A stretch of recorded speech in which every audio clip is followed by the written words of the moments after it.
Morning, welcome to Bible and Body in a Year, day 119. We're going to be doing stretches today, just recovering. It's about 20 minutes. We're starting in 1 Kings 6, so let's get moving.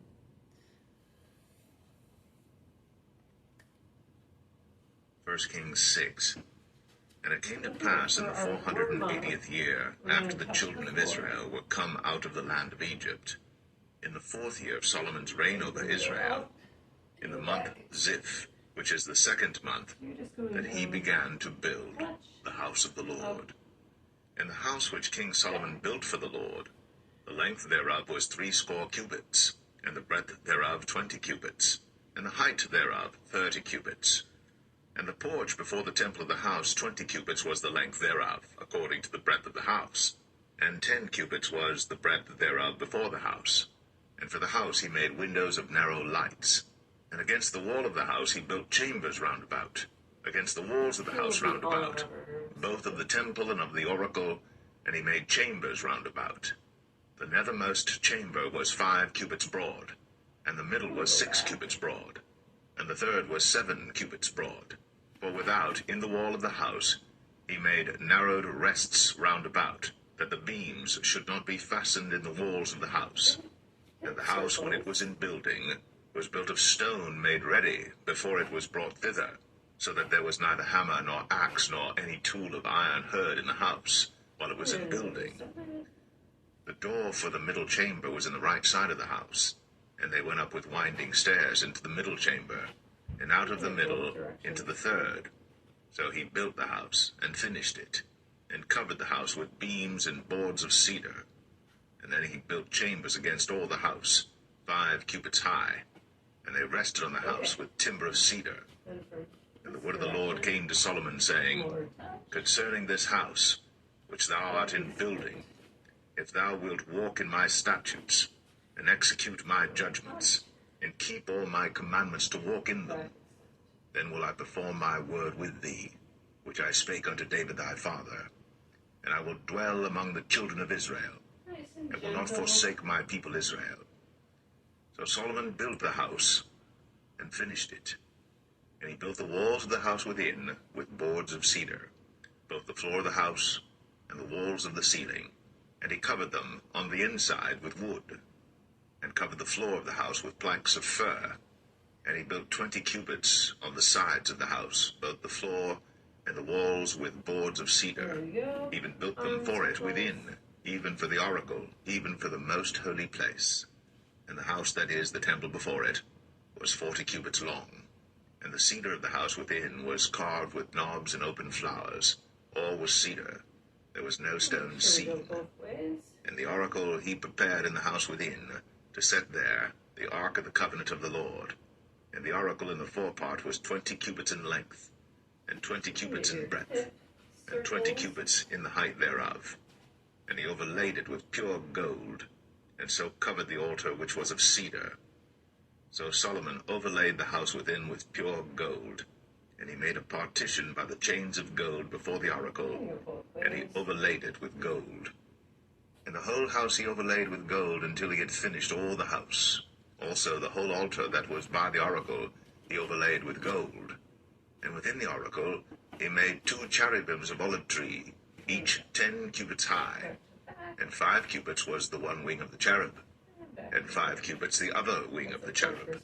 From the uttermost part of the one wing unto the uttermost part of the other were 10 cubits, and the other cherub was 10 cubits. Both the cherubims were of one measure and one size. The height of the one cherub was 10 cubits, and so was it of the other cherub.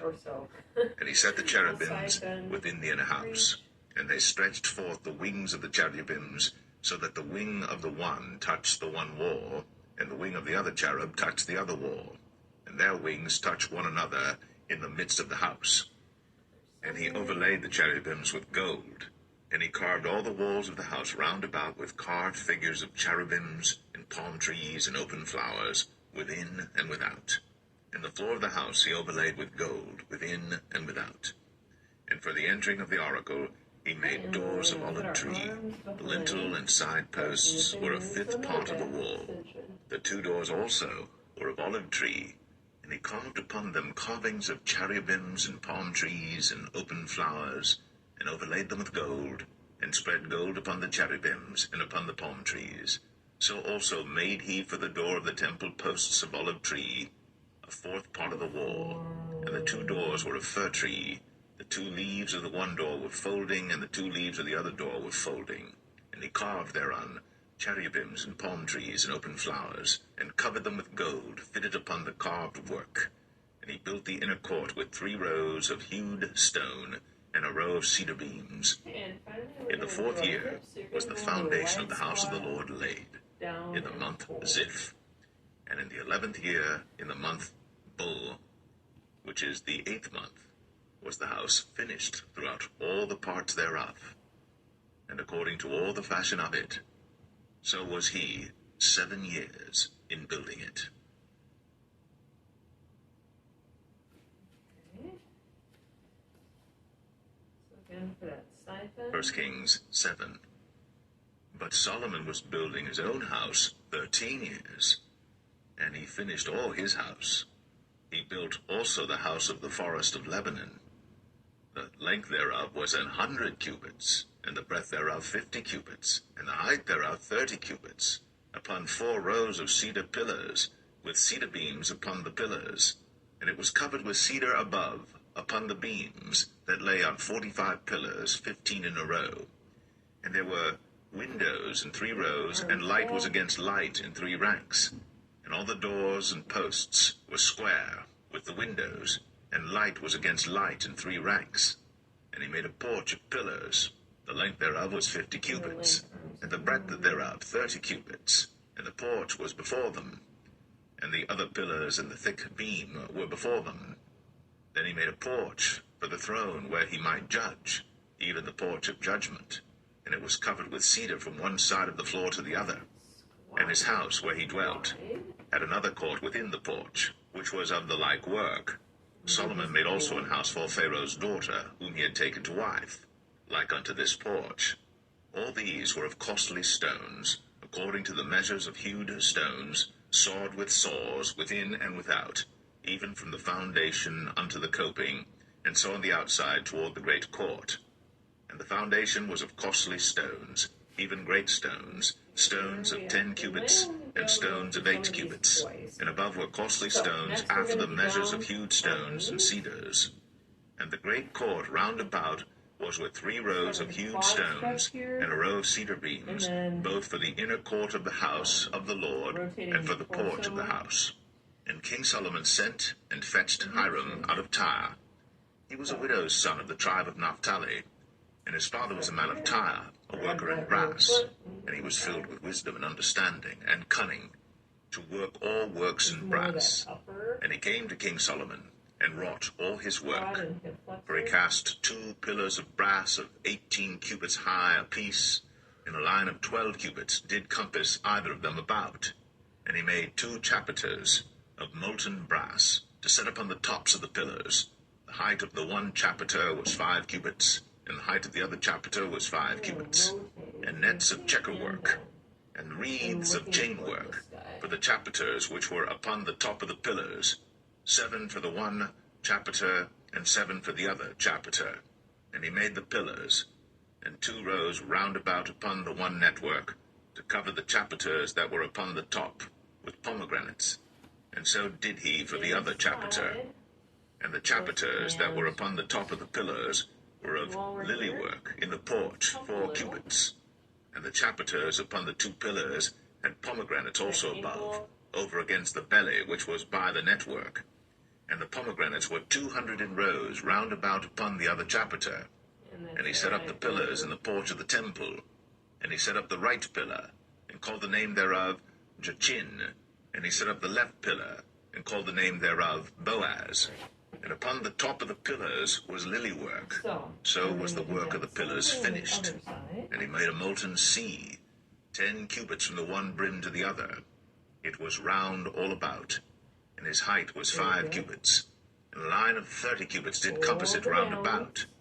And under the brim of it round about there were knobs compassing it, 10 in a cubit, compassing the sea round about. The knobs were cast in 2 rows when it was cast.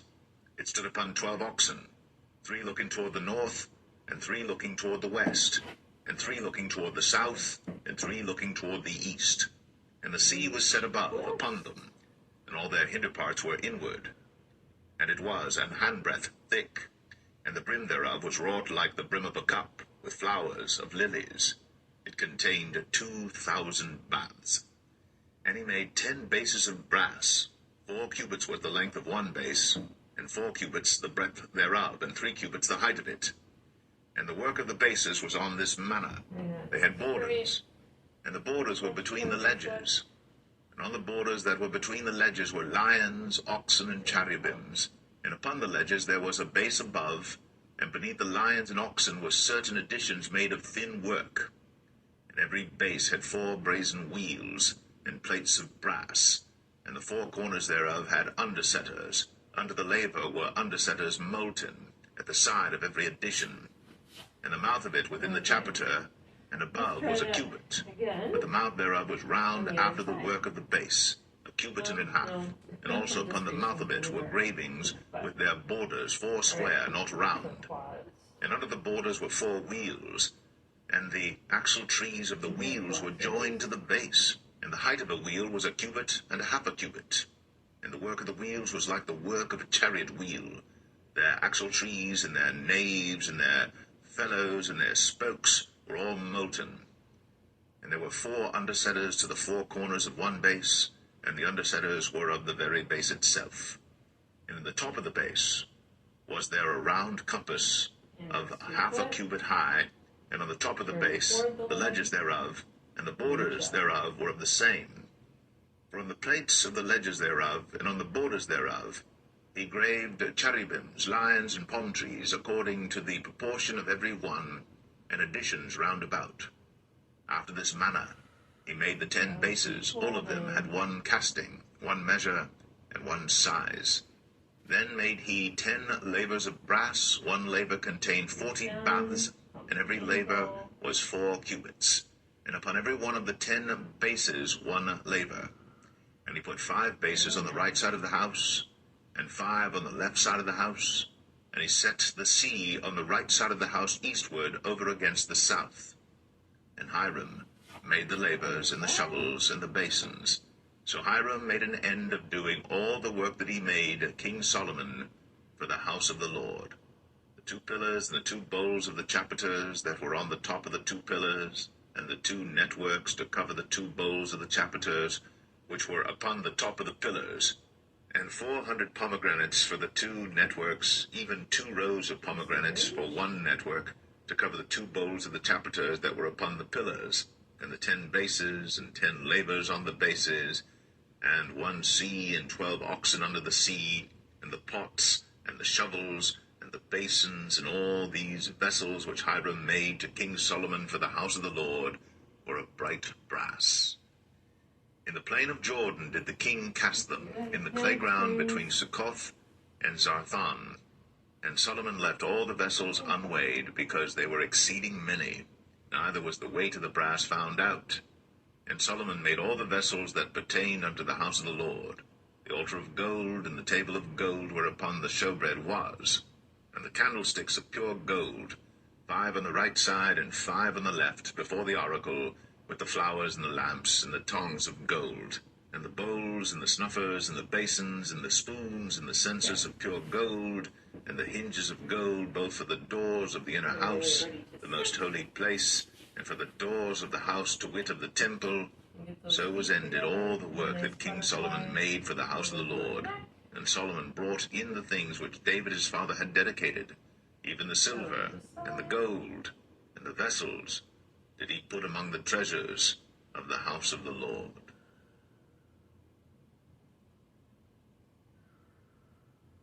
Looking at that armpit.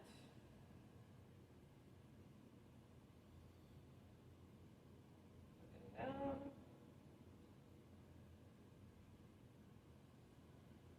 Switch to that other side.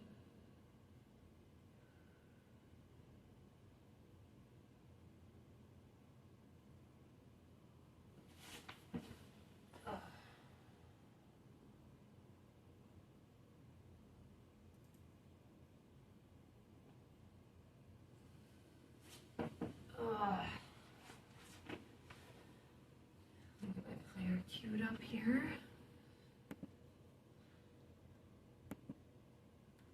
Okay.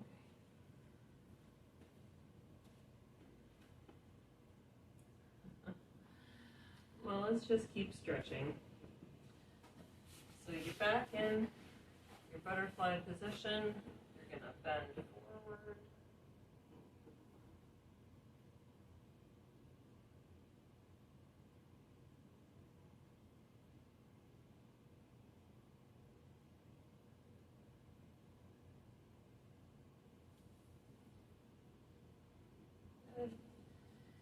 And we're just going to do a quick twist. This time we're twisting away from that leg. Nice and tall.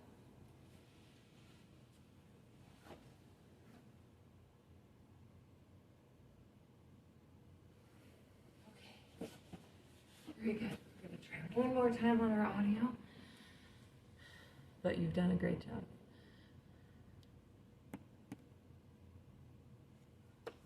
Luke 20. There we go. And it came to pass that on one of those days, as he taught the people in the temple and preached the gospel, the chief priests and the scribes came upon him with the elders and spake unto him, saying, Tell us, by what authority doest thou these things? Or who is he that gave thee this authority? And he answered and said unto them, I will also ask you one thing, and answer me. The baptism of John, was it from heaven or of men? And they reasoned with themselves, saying, If we shall say from heaven, he will say, Why then believed ye him not? But and if we say of men, all the people will stone us, for they be persuaded that John was a prophet. And they answered, that they could not tell whence it was. And Jesus said unto them, Neither tell I you, by what authority I do these things. Then began he to speak to the people this parable. A certain man planted a vineyard, and led it forth to husbandmen, and went into a far country for a long time. And at the season he sent a servant to the husbandmen, that they should give him of the fruit of the vineyard. But the husbandmen beat him, and sent him away empty.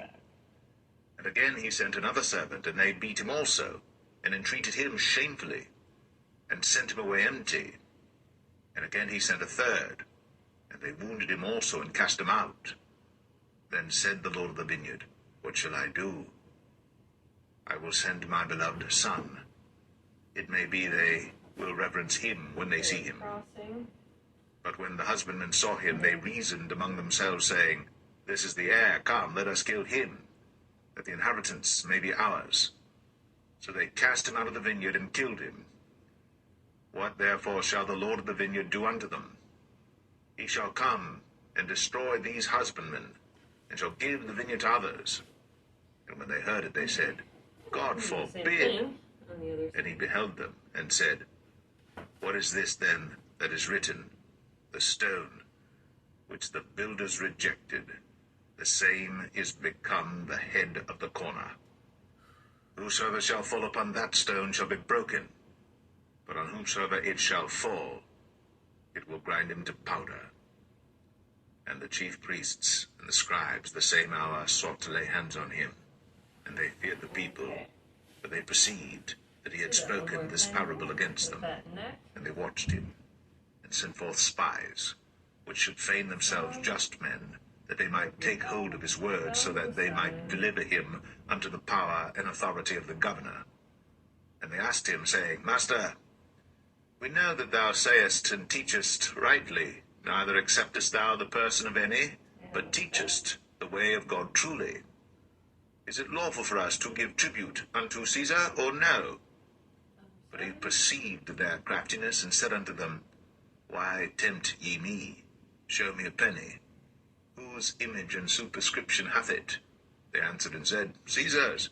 And he said unto them, Render therefore unto Caesar the things which be Caesar's, and unto God the things which be God's. And they could not take hold of his words before the people, and they marveled at his answer, and held their peace. Then came to him certain of the Sadducees, which deny that there is any resurrection, and they asked him, saying, Master, Moses wrote unto us, If any man's brother die, having a wife, and he die without children, that his brother should take his wife and raise up seed unto his brother. There were therefore 7 brethren, and the first took a wife and died without children. And the second took her to wife, and he died childless. And the third took her, and in like manner the 7 also. And they left no children and died. Last of all the woman died also. Therefore, in the resurrection, whose wife of them is she? For 7 had her to wife. And Jesus answering said unto them, The children of this world marry and are given in marriage. But they which shall be accounted worthy to obtain that world and the resurrection from the dead neither marry nor are given in marriage, neither can they die any more. For they are equal unto the angels and are the children of God, being the children of the resurrection. Now that the dead are raised, even Moses showed at the bush, when he calleth the Lord the God of Abraham, and the God of Isaac, and the God of Jacob. For he is not a God of the dead, but of the living. For all live unto him. Then certain of the scribes answering said, Master, thou hast well said. And after that they durst not ask him any question at all. And he said unto them, How say they that Christ is David's son? And David himself saith in the book of Psalms, The Lord said unto my Lord, Sit thou on my right hand, till I make thine enemies thy footstool. David therefore calleth him Lord. How is he then his son? Then in the audience of all the people he said unto his disciples, Beware of the scribes, which desire to walk in long robes, and love greetings in the markets, and the highest seats in the synagogues, and the chief rooms at feasts, which devour widows' houses, and for a show make long prayers. The same shall receive greater damnation. And then rotate. All right, great job. Thanks for hanging in there with me. See you tomorrow for legs, but have a great rest of your rest day.